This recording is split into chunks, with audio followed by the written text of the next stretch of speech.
গাজীপুরের ভাওয়াল জাতীয় উদ্যান এটা একটা হিডেন জেম বলা যেতে পারে।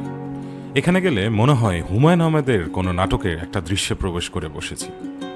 আর তা হবেই বা না কেন, নুহাশপল্লীটা কিন্তু এই ভাওয়ালগড়ের সীমার ভিতরেই গড়ে ওঠে।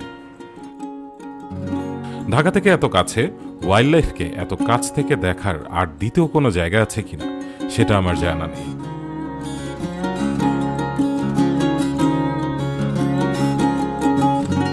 একসময়কার বিশাল আকারের মধুপুর ও ভাওয়ালগড় আজ নগরায়নের চাপে ছোট হতে হতে এই ৫,০০০ হেক্টর জমির মধ্যেই এখন সীমাবদ্ধ।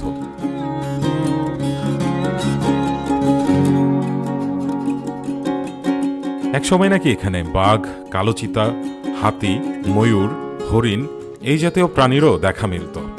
তবে এই ধরনের প্রাণীগুলো এখন আর নেই। বন বিভাগ নাকি এই বনে অজগর, ময়ূর, হরিণ আর মেছোবাঘ ছেড়েছে। তবে আমরা শুধুমাত্র জঙ্গলি বানরগুলোকেই দেখতে পেয়েছিলাম। জঙ্গলে ২০ টাকা দিয়ে টিকিট কাটার পরে মূল অ্যাক্টিভিটিটাই হচ্ছে এখানকার ওয়াচ টাওয়ারে ওঠাটা। এই ওয়াচ টাওয়ারে উঠলে এই বনের 360 একটা সুন্দর ভিউ পাওয়া যায়। আর পাবেন ৫ কিলোমিটার লম্বা বিশাল এক ট্রেল, যেই ট্রেলটাতে হাঁটতে গেলে মাথায় রাখতে হবে এখানে কিন্তু সকাল ৮টা থেকে ৫টার মধ্যে আসতে হবে। একা একা ঘোরাঘুরি করার ক্ষেত্রে অবশ্যই বন বিভাগ কর্মকর্তাদের নির্দেশনা মেনে চলবেন। কিছু কিছু জায়গায় নিরাপত্তার ব্যাপারে কিছুটা শঙ্কা থাকতে পারে।